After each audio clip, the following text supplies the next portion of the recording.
그냥 5분 정도 더 줄게요.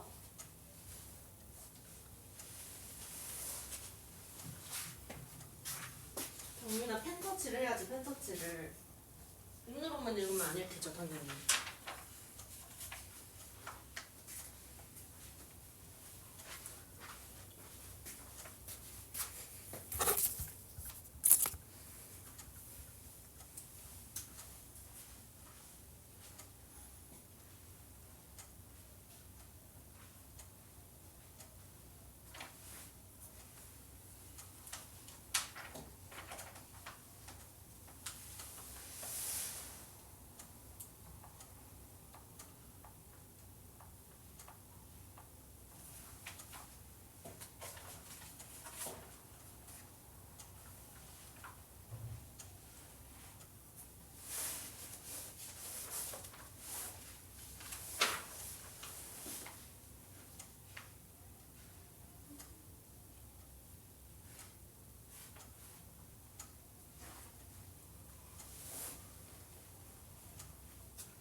미녀가 토요일 6시에 수업하면 돼?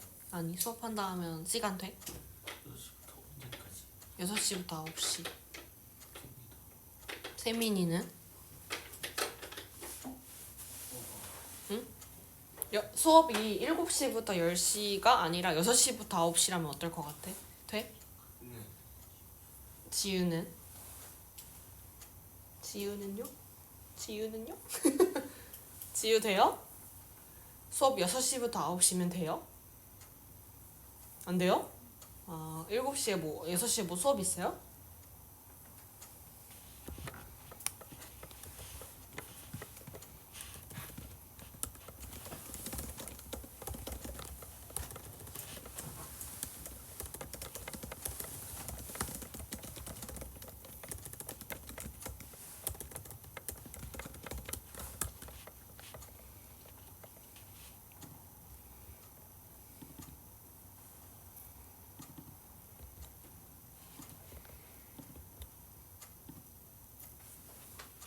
일곱 시 오면 졸리지 않아 얘들아? 경민아 졸리지? 언니 10시에 오면 오히려 아침 10시가 졸릴 것 같아. 아침 10시 안 졸려하는데 애들이 저녁을 먹고 오니까 너무 졸려해. 민혁아 뭐가 아닌데 아침 졸리. 아침에가 더 졸려? 맞아 그건 아침이 더 졸리긴 해. 나도 졸려. 제일 황금 시간이 몇 시일까? 저녁 먹기 전이 제일 낫지 않아? 약간 3시에서 6시? 황금 시간이지 그치? 아니야 경민아?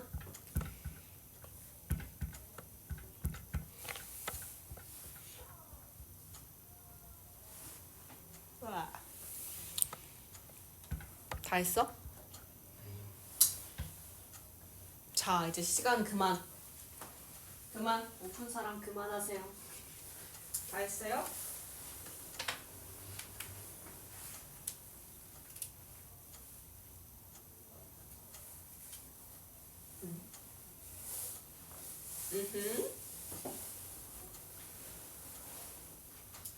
다 했어요? 펜이 없어요. 응? 펜이 없어요. 아 경민아 말해야지. 아 말을 했는데 내가 까먹었다. 아니 펜이 없으면 펜 달라고 말하지. 와 경민아 미안하다. 이게 샤프 되나?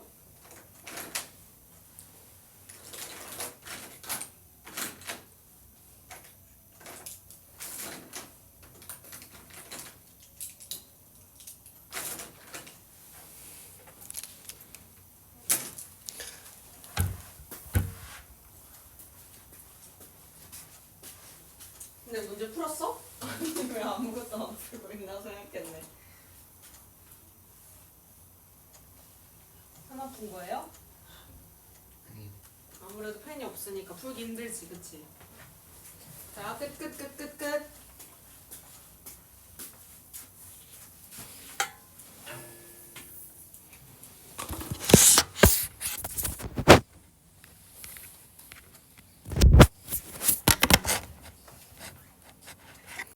항상 지금 단계에서 여러분들 글 읽기 위해서 뭐 하라고 했어요?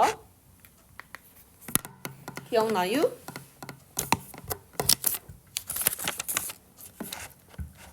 여러분 요 정도 문제는 안 틀리고 풀 수 있어야 돼요.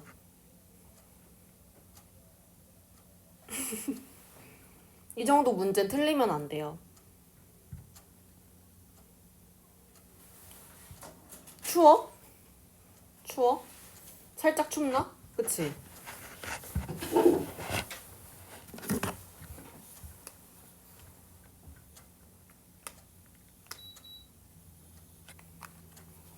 근데 이게 너무 따뜻하잖아. 그럼 잠이 와.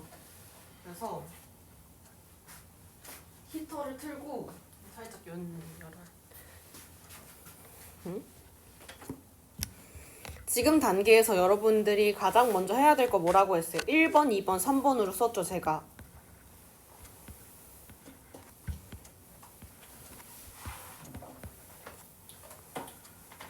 자, 1번, 4번까지 추가해 줄게요. 지금 단계에서 제일 중요한 거는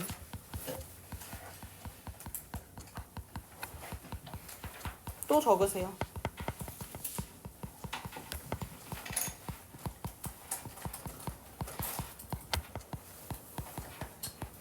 그냥 너무 많은 거 바라지 말고 한 문장 한 문장 정확하게 이해해 보세요.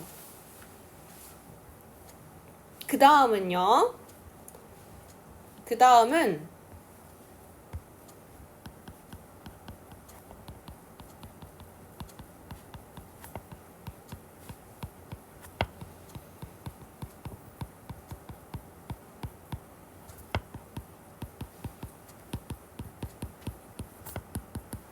한 문단 읽고 의식적으로 멈춘 다음에 이 문단의 내용은 뭐였지? 라고 정리하고 그 다음 문단 읽는 걸로 넘어가는 거예요.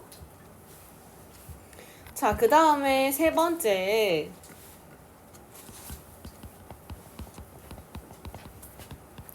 당연히 모르는 개념 나올 수 있어요. 당연히 모르는 개념 나올 수 있는데 이 모르는 개념이 나왔다?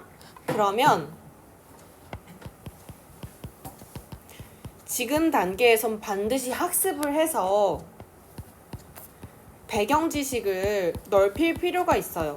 사실 여러분들 이 지문 어려운 것처럼 느껴지지만 뭐 플라톤이나 니체는 서양 철학 관련된 제시문에서 너무 자주 나오는 사람들이기 때문에 여러분들은 이들의 이론을 좀 알고 있어야 돼.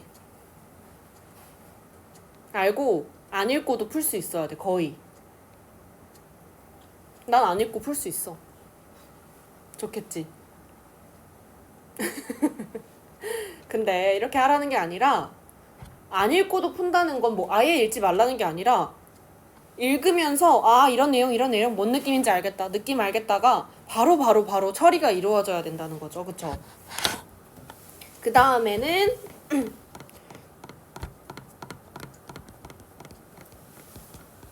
우리 중요 문장에 밑줄을 쳐야 되는데 어떤 게 중요한 문장이에요? 우진아, 어떤 게 중요한 문장이야? 구분 짓는 문장, 한정 짓는 문장, 그리고 강조 표현을 쓰고 있는 문장이 중요한 문장이잖아요. 제가 이 문장은 어떤 것들이 있는지 하면서 계속 알려드리죠? 구분 짓고 전체와 일부를 구분 짓는 경우, A 개념과 B 개념을 구분 짓는 경우, 전체에서 일부를 한정 짓는 경우, 그리고 뭐뭐가 아니라 뭐뭐이다처럼 강조하는 경우, 아니면 예시 앞에 나와서 강조하는 경우 등등 중요한 문장 제가 계속 상기시켜 드리죠. 자, 지금 여기 한 문단, 여기 두 문단, 여기까지 세 문단,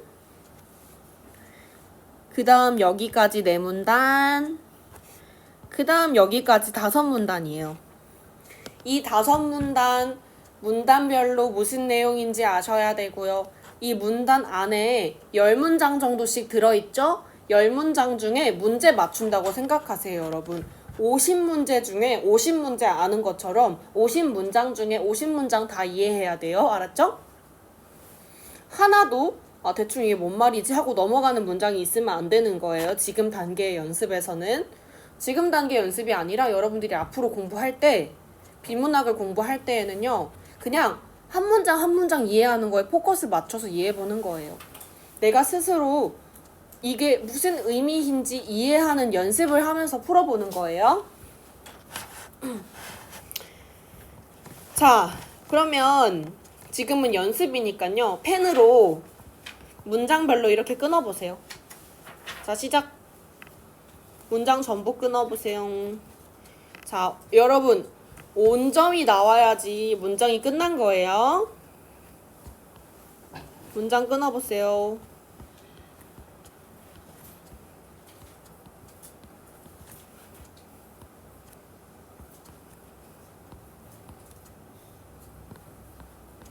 좀 좀 많네. 하나, 둘, 셋, 넷, 다섯, 여섯, 일곱, 여덟, 아홉, 열, 열하나, 열둘, 열세, 13문장이네 총.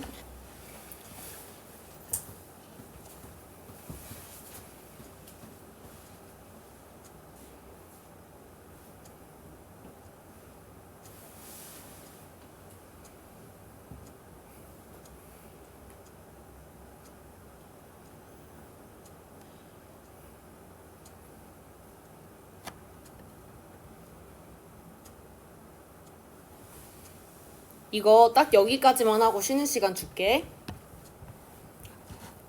지금은 저랑 같이 하는 제시문은 어떻게 읽는지, 어떻게 내가 혼자 공부할 수 있는지를 연습하는 거예요. 알겠죠? 여러분들이 이제 제가 조금 어려운 제시문은 같이 하고 좀 난이도 쉬운 제시문은 같이 안 할 건데, 같이 안 하는 제시문 같은 경우에는 여러분들이 저랑 할 때처럼 똑같이 해보는 거예요. 자, 서양 철학은 존재에 대한 물음에서 시작되었다. 이거 무슨 말이에요? 철학이라는 게 뭐야, 얘들아? 철학이라는 것 자체가 존재에 대해 묻는 거. 인간 존재란 무엇이지? 물어보는 거 그 자체죠. 서양 철학도 존재에 대한 물음에서 시작됐대. 자, 1번 문장 오케이죠? 자, 다음 문장으로 넘어갈게요. 고대 그리스 철학자 파르메니데스는 있는 것은 있고 없는 것은 없다고 말했다. 자, 여러분, 이렇게 비유적인 표현이 나오죠? 그러면 이렇게 비유적인 표현으로 끝나지 않아요. 이렇게 비유적인 표현 나오면 다음 문장에 구체적으로 설명을 해줄 거예요. 그러니까 뭔 말이지 싶죠? 있는 것은 있고 없는 것은 없다. 다음 문장 읽어보면 돼요. 그는 계속 끌고 와야죠. 그는 누구예요? 파르메니데스예요. 파르메니데스는 존재가 있다가 없어지고 없다가 있게 되는 일은 불가능하다며 존재의 생성과 변화, 소멸을 부정했다. 지금은 정확하게 파르메니데스가 주장한 바를 구체적으로 명시해서 알려주는 부분이죠. 우리 사상에 대한 제시문인데 이 사상가가 정확하게 어떤 관점을 지녔어요라고 명시해주는 부분이기 때문에 당연히 중요하겠죠. 그는 뭐 했대요? 존재의 생성과 변화, 소멸을 부정했다. 여기가 중요하겠죠? 아직까지 무슨 말인지 모르면 또 다음 문장 읽어봐요. 존재는 영원하며 절대적이고 불변성을 가지는 것이었다.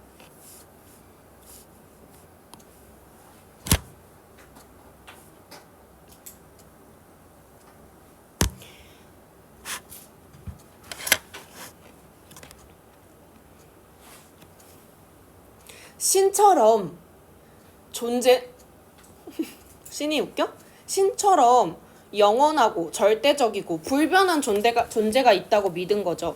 그러면 우리 지금 얘들아 스스로 정리하는 타이밍이잖아. 우리 테토녀 테토남들은 필기 안 좋아할 수 있어요. 그치만 지금 우리 스스로 연습하는 거니까 한번 중요 키워드로만 정리해 볼게요. 스스로 연습하는 것이기 때문에. 근데 여기 있는 내용 페르메니데스 있는 것은 없다고 먹고 그는 존재가 있다고 부정하고 그런 존재성을 부정하고 다 적으면 이게 요약 정리예요? 아니죠. 여기서 파르메니데스를 한 줄로 요약할 수 있는 문장을 내가 찾아서 정리해 보는 거예요. 스스로. 제가 해볼게요. 더 적게 적어야 돼. 나 여기다 적을게요. 자. 야, 데스가 어이냐 아니냐? 어이구나.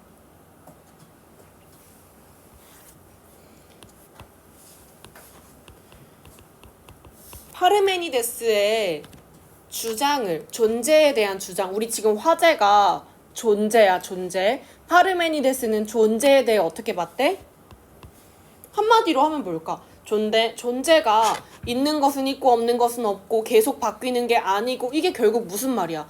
절대적인 존재, 불변하는 존재라는 거죠? 그러면 한 줄로 쓰면 뭐야?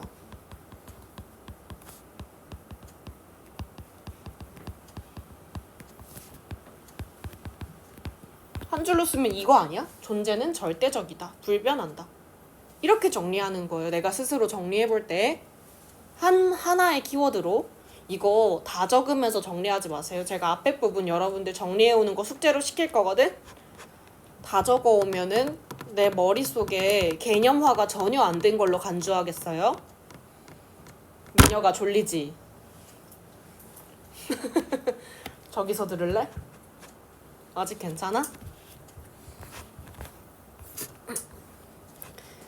자, 그러면은 여기까지 내용 뭐예요? 전부. 지금 서양 철학에 대해 말할 건데 파르메니데스는 존재가 절대적이라고 봤어.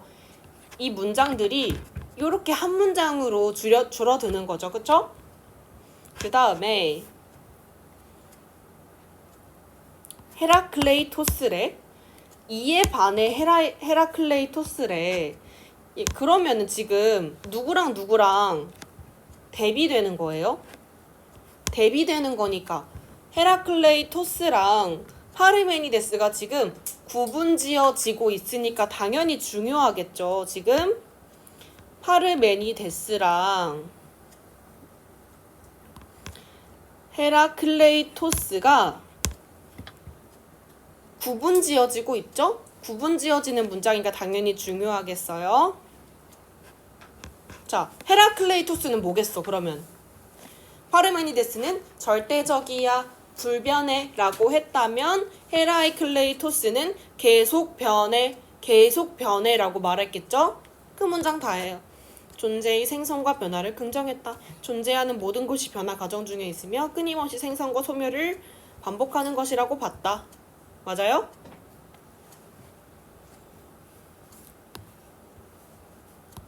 그러면 얘도 한 문장으로 정리해보세요.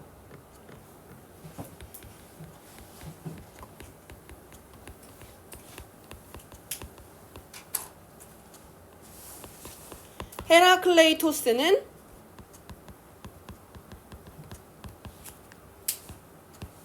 한마디로 존재는 변화한다 라고 본 거죠. 여러분들이 대립적인 키워드를 사용할 수 있다면 이게 머릿속에서 바로 처리가 된다면 뭐 상대적이다, 가변적이다 이렇게 쓸 수도 있겠죠. 여러분들이 만약에 머릿속에 처리가 된다면 얘는 상대적이고 가변적이라고 본 거라고도 쓸 수 있겠죠. 근데 이 정도가 처리 안 되더라도 존재는 변화한다 라고 본 게 헤라클레이토스인 거죠. 한마디로 딱 정리가 돼야죠, 머릿속에.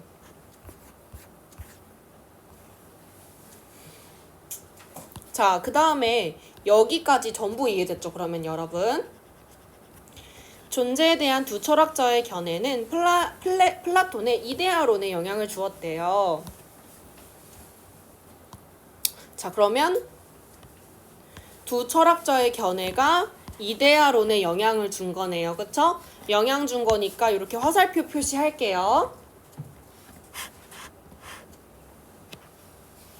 야, 그러면 플라톤의 이데아론을 알아야 되잖아. 그치? 플라톤의 이데아론. 요거는 배경 지식으로 지금부터 학습을 할 거고요. 여러분들, 그러니까 이거를 적어 놓는다기보다 머리에 입력을 해 놓을게요. 플라톤은 우리가 살고 있는 현실 세계를 어떻게 비유했냐면요. 동굴이 어떻게 생겼지? 이게 동굴이야. 이게 우리가 살고 있는 세계라고 본 거예요. 자, 여기 민혁이 있어요. 세민이 있어요. 경민이 있어요. 우리 우진이랑 그리고 지유 있어요.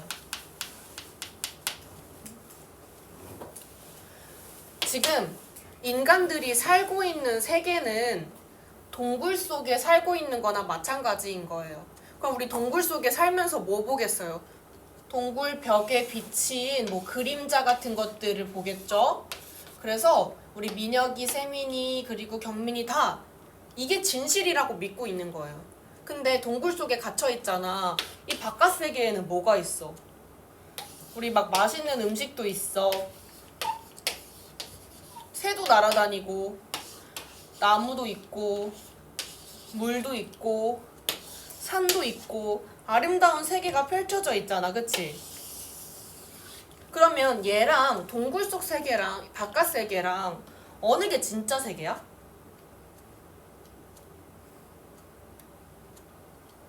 어디가 진짜 세계겠어? 여기가 진짜 세계고 여기는 동굴 속 세계. 그러니까 좁은 세계잖아. 그럼 여기가 진짜 세계야. 그래서 우리는 동굴 속에 살면서 동굴에 비친 모습만을 볼 뿐 진짜 세계를 보지 못한다는 거예요. 근데 어느 날 우리 지유가 밖을 나가가지고 동굴 밖을 나갔어. 동굴 밖을 나가서 진짜 세계를 보고 온 거야. 그러면 지유가 다시 돌아가서 알려주겠지. 경민아, 바깥 세상에 뭐 있는지 알아? 야, 사과도 있고 하늘은 얼마나 푸른지 몰라. 그리고 나무 너무 초록빛깔 예쁘고 맛있는 음식 많고, 야, 무슨 날개 달린 애가 날아다녀 이러면서 진짜 세계에 대해 말을 해주겠죠. 그러면 경민이 반응이 어떻겠어요? 평생을 동굴 속 세계가 진짜라고 믿어온 경민이는 구라치지 마. 그런 게 어딨어. 이게 진짜야. 야, 우리 다 여기 살고 있는데 뭔 혼자 망상을 하는 거야. 라고 하면서 질타하겠죠. 지금 우리가 사는 세계가 마찬가지라는 거예요. 지금 여기가 우리가 살고 있는 지구고 여기가 이데야. 진리의 세계라는 거예요. 진리의 세계.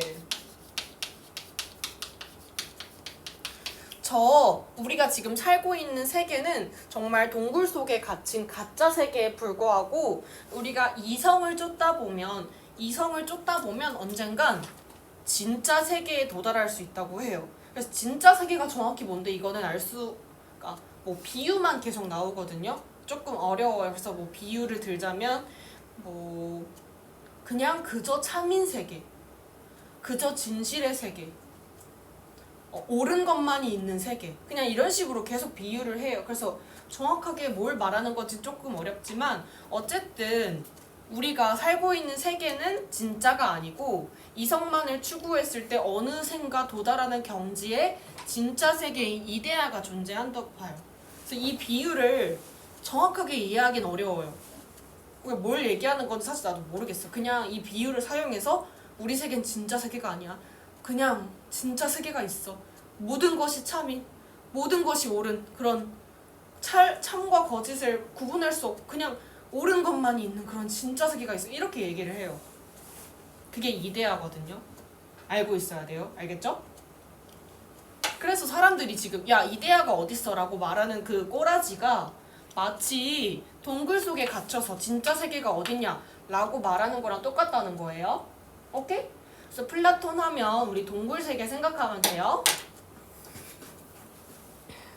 자, 그러면 이 동굴에 대한 비유를 이해한 다음에 여기 한번 다시 읽어볼게요. 시작! 스스로 시작!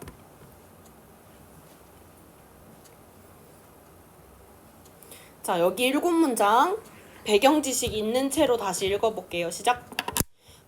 플라톤의 이데아론에 영향을 주었다. 그 이후부터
다시 읽어봤어요?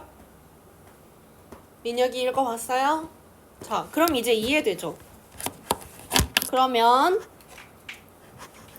플라톤은 현실 세계는 뭐래요? 현실 세계는 변하고 가변적인 거고, 그리고 이데아의 세계는 불변하는 존재, 그 자체로 완벽한 세계라고 봤대요. 자, 우리 지금 실전이라 생각했을 때 여기가 구분지어지는 포인트죠?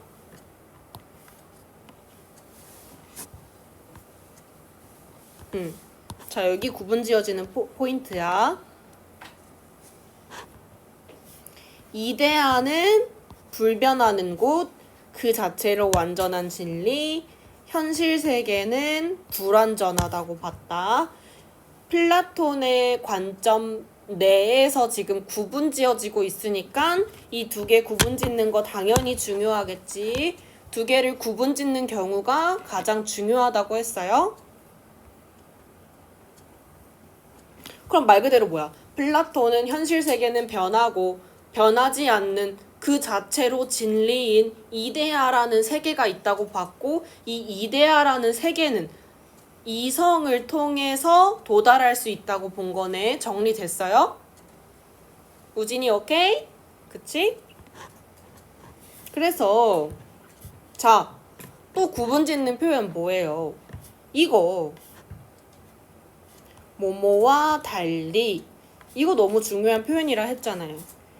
감각을 통해 인식할 수 있는 현실 세계와 달리 이데아는 이성을 통해서 인식할 수 있다. 뭐뭐와 달리 뭐뭐는 구분짓고 대립짓는 부분이에요. 너무 중요해요.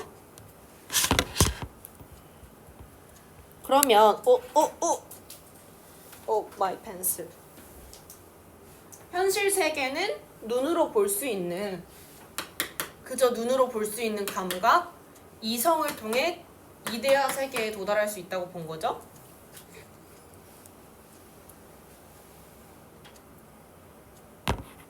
그러면 너희 스스로 플라톤 한번 정리해봐요. 여기 위에다가. 혹시 위에다 이걸로 정리하고 싶죠? 줄까요? 경민이 아니에요? 필요한 애기 있어요? 누구 필요해요? 아무도 필요하지 않아요? 알겠어요. 믿을게요.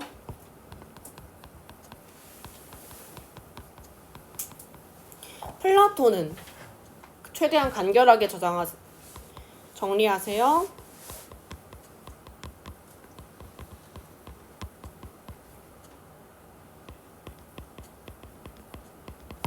현실 세계는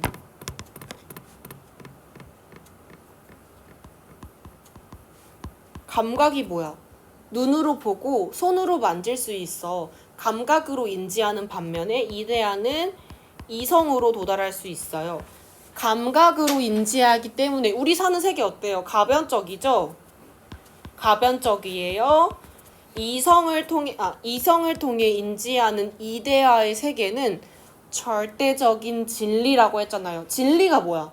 변하지 않는 하나의 진실을 진리라고 하잖아요. 그러니까 불변한 진리라고 본 거네, 이데아는. 딱 이 정도로만 정리할 수 있어야 돼요. 다 적는 거는요, 여러분이 이해가 안 됐다는 증거예요.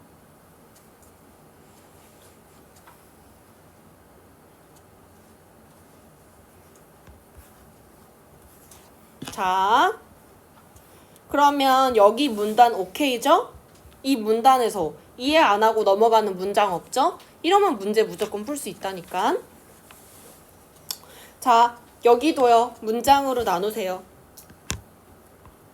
나누세요. 나누세요. 나누세요. 나누세요. 나누세요. 나누세요. 나누세요.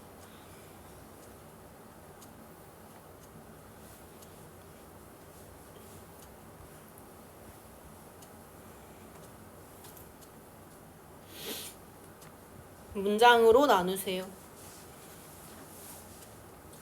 경민이 나눴어요? 빨리 나누세요. 자, 세민아 총 몇 문장이야?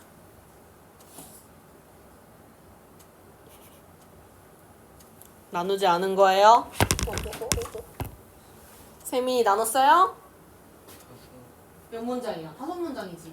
딱 이 5문장만 이해하면 이 문단은 다 이해한 거예요. 플라톤의 견해로 그래서 플라톤이 이 서양 철학을 지배한 사람이라고 했어요. 언제까지는? 근대 이전까지는 플라톤이 서양 철학을 지배한 사람이에요. 서양 철학의 대표 주자였어요. 그런데 진화론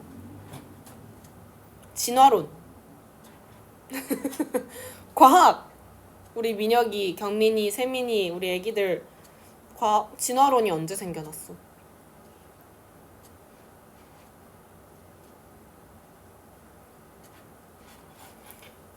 진화론. 그리고 또 뭐 있어요? 세상이 하늘이 도는 게 아니라 지구가 도는 거였어라는 지동설. 진화론이랑 지동설 같은 게 등장한 게 19세기잖아요. 그쵸? 19세기부터 그 당시부터 근대로 치는 거죠. 왜 근대로 쳐?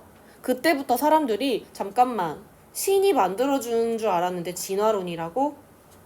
아니면 우리가 돌아가는 거라고? 우리가 우주의 중심이 아니라고? 이런 사상이 생겨나면서 사람들이 무슨 생각을 하게 되냐? 나는 오직 신을 위해서만 살았는데 신이 우리를 창조한 게 아닐 수도 있구나 이런 생각을 하게 된 거죠. 그러면 근대 이전까지는 근대라는 건 인간이 나눈 기준이에요. 근대를 딱 구분 짓는 그 기준이 뭐예요? 신이 지배한 시대 대 인간을 중시한 시대. 그때부터 딱 근대로 나뉜 거예요. 왜 근대로 나뉘었어요? 경민아. 근대 이후부터 사람들이 어떤 거에 빠지게 돼요? 허무주의에 빠지게 되지. 왜? 진화론 같은 것들이 생겨나니까. 신이 우리 세계를 지배하는 게 아니라는 걸 알게 된 후로부터는 허무주의에 빠지게 돼요. 그렇게 허무주의에 빠지면서 막 어떤 철학자들 나와요? 막 까뮤 이런 사람들 나오잖아요. 왜 나와요?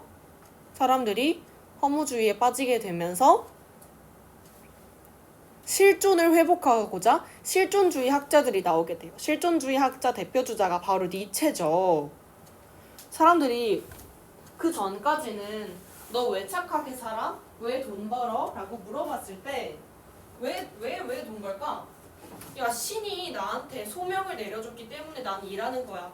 신이 내가 착하게 살기를 원하니까 난 착하게 사는 거야. 그런 목적을 위해서 착하게 살았는데 이제 그런 목적이 사라졌으니까 사람들이 나는 뭘 위해서 착하게 살아가야 되지라고 허무주의에 빠지게 된 거예요. 그런데 그 허무주의를 극복하고자 한 사람이 바로 니체인 거죠. 니체는 그래서 절대적인 거는 없어.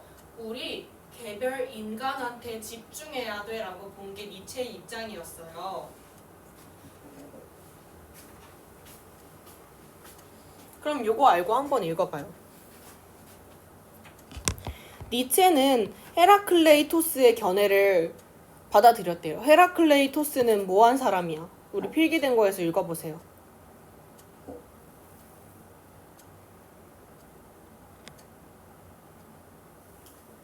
뭐예요? 변화한다는 것을 받아들인 거죠. 그러면 일단 적어 놓을게요. 니체랑 얘랑 연결 지어지고 니체도 존재는 변화한다고 본 거겠네요. 헤라클레이토스의 입장을 받아들였으니까 니체도 존재는 변화한다고 본 거겠네요.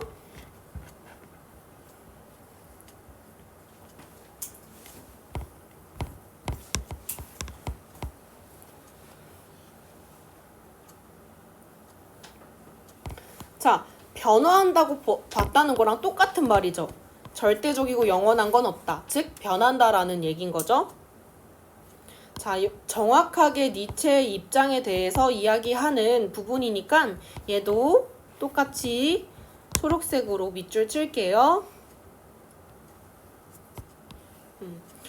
얘를 우리 컴퓨터처럼 있는 그대로의 텍스트에 머리에 넣는 게 아니에요. 우리 인간이잖아요. 우리 인간이니까 사고해야 되잖아요. 아, 니체도 가변적, 존재는 가변적이라고 바꾸나라고 입력하는 거예요.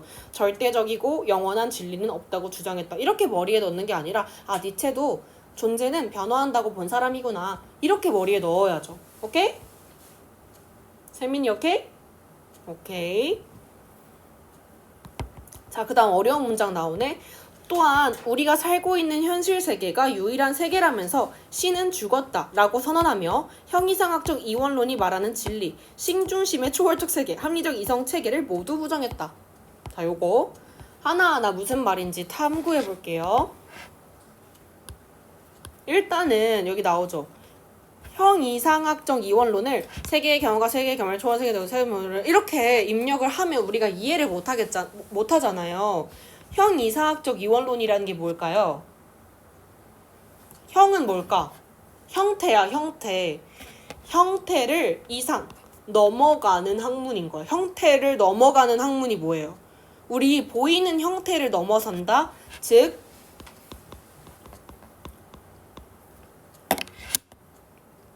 형태를 넘어선 거 뭐야? 형태를 넘어서 이 형태, 우리 형태 외에 우리의 본질은 무엇일까? 이런 얘기 하잖아요. 형태를 넘어선 거니까 본질을 의미하는 거겠고, 이원론이라는 거는요, 신이랑 인간이 명확하게 구분지어져 있어 처럼 이렇게 신과 인간을 명확하게 구분짓는 걸 이원론이라 해요. 우리 이질적이다 이런 얘기 하잖아요. 아니다. 그 한자 아니다. 그냥 이 숫자 2 할 때 2다. 이원화되어 있다. 할 때 이원론인 거죠. 신과 인간이 명확하게 이분화되어 있다는 거죠. 그쵸? 그러면 형이사학적 이원론은 이런 말로 바꾸어서 입력할 수 있겠네. 아, 본질을 탐구하는 학문인데 본질이 신과 인간은 명확하게 구분되어 있다고 본 거야 라고 본 게 바로 형이사학적 이원론인 거예요. 오케이? 경민이 오케이? 그러면 세민아 이제 사고할 수 있어야지. 형이상학적 이원론은 니체랑 반대되는 얘기일까? 니체랑 대응되는 얘기일까? 신이랑 인간이 명확하게 구분되어 있어 라고 보는 입장은 니체랑 반대될까? 대응될까? 반대되는 입장이겠지? 왜? 니체는 신은 죽었다라고 말하면서 이렇게 구분 지으면 안 된다라고 말한 사람이니까 반대되는 입장이겠지. 얘를 전부 다 머리에 넣는 게 아니라 이 제시문을 이해해야 나중에 이렇게 변형된 문제가 나오더라도 우리가 풀 수 있다는 거예요. 알았죠? 니체는 신이랑 인간이 명확히 구분된다는 그 진리를 형이사학적 이원론, 신중심 세계, 합리적 이성 체계를 모두 부정했다라고 나오죠. 이거를 근데 여러분 적을 필요가 없어요. 왜? 니체는 가변적인 걸 지지한 사람이야만 알아도 이건 당연한 내용이지. 그치? 이해를 했다면 니체는 가변적인 걸 지지한 사람이야. 그러면 정확하게 고정되어 있다라고 보는 이런 입장들은 다 반대를 했겠죠. 당연히. 그쵸? 얘를 신중심 체계는 반대, 합리적 이성 체계 반대, 형이사학적 이원론은 반대 이렇게 하는 게 아니라 당연 이해를 해야 되는 거예요. 여러분들이.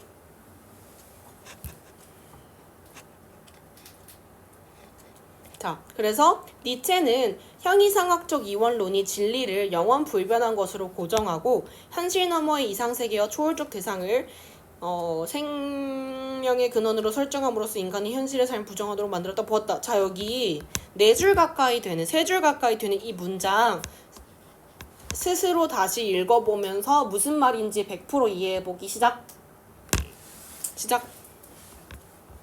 니체는 부터 보았다까지 무슨 말인지 스스로 정확하게 이해해보기 시작. 내 생각에 이 문장이 제일 어려운 문장인 것 같아.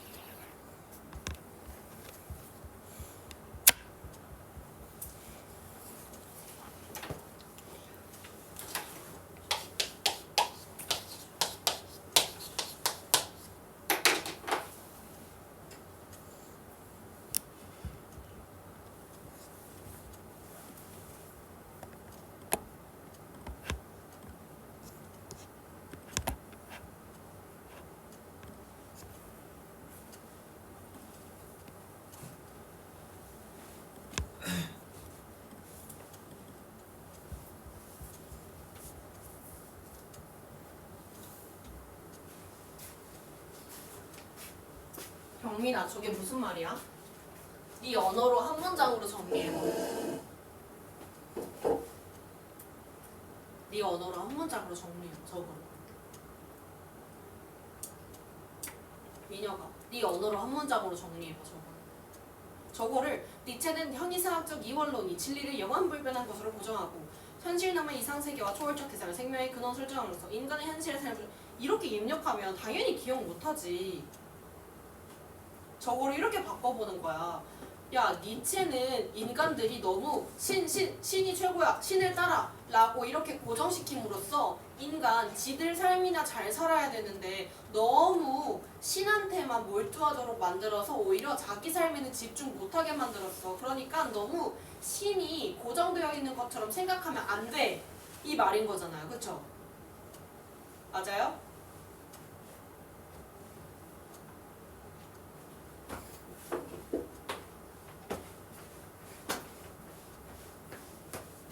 자, 내 언어로 바꿔야 된다고 생각했어요. 이게 뭐야? 신이 이게 신이라고 한마디로 할게요. 신이 너무 신신하는 것들이 신이 전부라고 얘기해서 지들 삶이나 잘 살아야 되는데 지들 삶을 잘 못 살게 만들었다. 너무 신이 전부인 것처럼 얘기하다 보니까 인간이 자기 삶을 살아야 되는데 자기 삶을 못 살게 됐다. 이 얘기인 거잖아요. 그쵸? 그러면 여러분들 이 문장에 별표 쳐놓으세요. 아, 이 문장을 있는 그대로 입력하는 게 아니라 이 문장을 내 언어로 바꿔야 되는구나. 너무 신신거리는 것 때문에 인간이 지들 삶에 집중하지 못하게 됐다. 라고 내 언어로 바꾸어서 입력할 수 있었어야 돼요. 얘를. 세민이 오케이? 얘를 있는 그대로 입력하는 순간 한 문제도 풀 수 없게 돼요. 그래서 생명의 근원과 삶의 의미를 상실한 인간은 허무에 직면하게 되었다는 것이다. 즉 너무 신만 하다 보니까 모든 근원이 신이라고 생각을 했는데 잠깐만 신은 없다. 진화론 이런 게 생겨나니까 사람들이 그럼 난 뭐지? 난 무엇을 위해 살아야 되지? 허무하게 되었다는 거예요. 무엇을 위해 살긴? 네 자신을 위해 살아야지. 그 얘기를 하는 거예요. 뭐 신이 고정돼 있어? 고정돼 있지 않아. 너는 네 자신을 갖고 나가면서 너를 위해 살아야지. 왜 허무해? 이 얘기를 하는 거예요. 니체가. 자, 여기까지 일단 할게요. 그래요. 좀 쉬세요, 여러분. 16분까지 쉬세요.